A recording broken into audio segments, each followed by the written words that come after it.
Hello, and this is another video. This is Amass Games, and this is unboxing a classic. This is Seven Wonders Duel.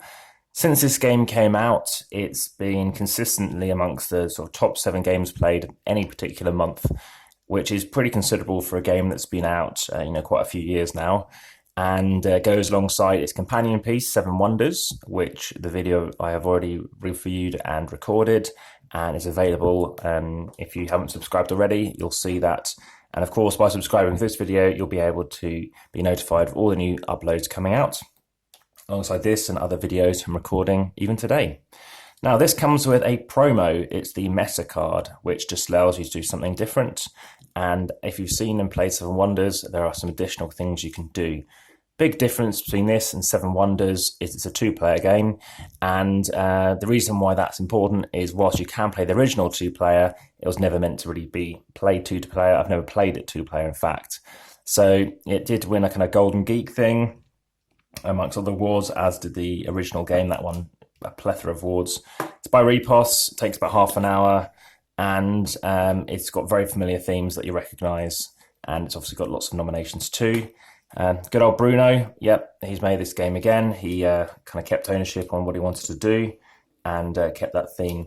So I've actually had this in shrink for a number of years, and I've had somebody else want to play it. So I do have the Parthenon expansion, which has just been sat there unplayed as well. So I look forward to seeing what that adds to it. But for now, we're going to see just what's inside the box and potentially give you a quick run through before I get a chance to play this copy. So here we go, it's starting to come out. This was, as you can see, pretty tightly wrapped on. And see if I can get into it properly. Cool. So the big difference here is military. Military in this game is different in the sense that what you're doing is you're trying to stop somebody reaching the end of their military track. If they do, they win immediately. And that is the kind of interesting hook that you get. All kinds of stuff in here. So the rulebook is very good. This is a game I haven't played, Ghost Stories. I heard about it. And there's an app coming along as well. I'm not sure if that's actually out yet. Apps I don't tend to play too much. We've got obviously what you do on your turn. So a nice little sheet in that respect. Repos comes with obviously various games, Cash and Guns. There's now obviously now a second edition. Tip of that game, just play at the end. Did a great win at concept. I think I had like 12 points. The closest I think was like 3 potentially. Someone gave me the clue of animal and film. I said Jumanji, and it was correct, which everyone was just like stunned by. Time's Up is a very fun game, but memory recall, got to learn a lot of facts, and throughout the game you have to then change your kind of way of giving the clues. So it would be around stating, who was the king of pop? And you might say who that was. And then you're trying to then, the final clue, so king of pop, say Elvis. The next time you might just say, And then the final one, you might just have to like do a dance, and then people will still have to work it out. Masquerade I have as well. Not a massive fan of Masquerade. Bruno, obviously loads of French designers here. Obviously Duel was actually with Antoine Baz as well, and all these other stuff you can get with it, specifically just for Duel. And you have a companion app as well. I've used that too. So yeah, telling you a bit more about what Repos do. Get the Repos hat. Coins, so they're very familiar to the original. Here is the military marker I mentioned. So what you're doing is you're placing this out, and what you're looking to be doing is have it in the center. And each time you get a military point, you're moving it. And now you're getting like 2 victory points at the end if it ends like at the end of the game. If not, you automatically win if you get it to the far side, which I've done. I've also done it based on science in this game. So yeah, lots of different options there. So let's move that to the back, and you can kind of see how that starts in the game. So we've got cards, smaller cards than in Seven Wonders, which makes sense. There's only 2 players. They don't burr or chip or anything like that. They don't scuff. They fit quite well together. And as you can see, very similar kind of motifs, same colour and artwork. This one, I don't recall this specific location. Logging clamp, it seems quite good. Penning, coin there to the camp.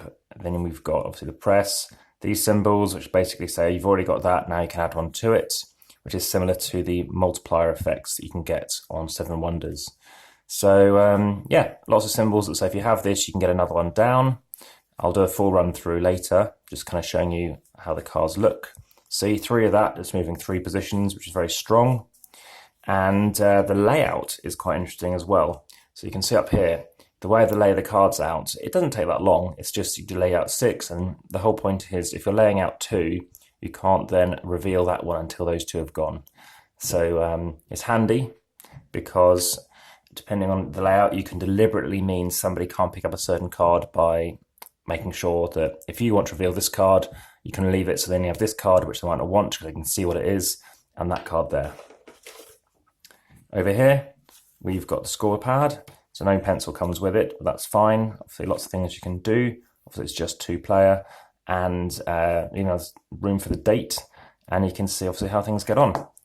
And now you have these cards. So what happens here is, well, actually, I'm not sure. I don't know if I've played with these ones before.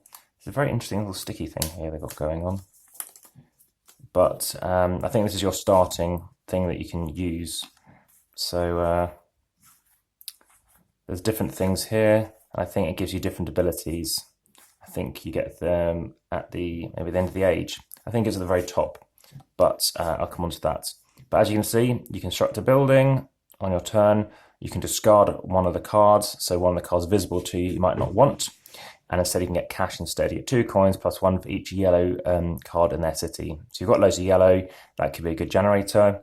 And then you can construct a wonder. So here we go. You construct a wonder by doing certain things, and then you can get one of these built. In terms of how many, I can't recall, but maybe you do get more than one. I don't think guilds are in. Oh no, guilds are in here. So here we go. You can do certain things based on wonders you have, etc.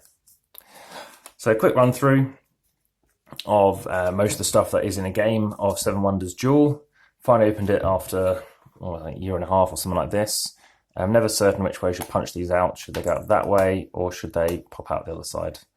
But yeah, I just find if they hang, is it better to push them through that way? But it is a game. I think it's nice with coins if you can get them. It just has that right kind of chime to it. But as we're about to record a video, we'll see how that looks. So let me chuck these just probably on the bottom of the base of the game, and let's see what we get. So now we've got to chuck all the stuff back in. So how does that fit? I would say most of it goes in here. We know that goes in that little space there. We've got these cards which are going to go 1 for each deck. So if we turn them over, we'll know which age we're looking at. So color coded just like the other version, and you can see it is apparent like that. Now what goes in that central gap, you might even be able to sleeve them and hover that way up. So we have 3, 2, and 1. So these are going to be well shuffles already. They, yeah, as I expected, they are coming out in the color order that they were made in. These are going to go in here in a second, which stops the cash from falling out. Cash flow. And there's just a single card for on your turn, but considering it's only 2 of you, you could have that rested between you. So this is all going to go on top in a second. This is going to go away, and that rests on here too. And I think it goes in a specific position. There it goes, even nice like that. That would go in there. These cards go on here too. We'll weigh it with the little additional blurb they had. This, of course, won't be in the game when we pack it away. And we'll even weigh that promo card as well, just to see how different that is. So let's, apologies for the knock. As you can see, a much smaller box. I mean, it is a ginormous box of Seven Wonders. Plastic we're not going to worry about, adds a couple of grams. So we are looking for Seven Wonders, 553 grams. So thank you very much for that. That was Seven Wonders Duel. Please subscribe to check out the latest video, which will be a full run through on how to play the game. You might well know, but happy to show you our thoughts and reviews on what we took away from it, especially with a new player. So thank you very much. Goodbye.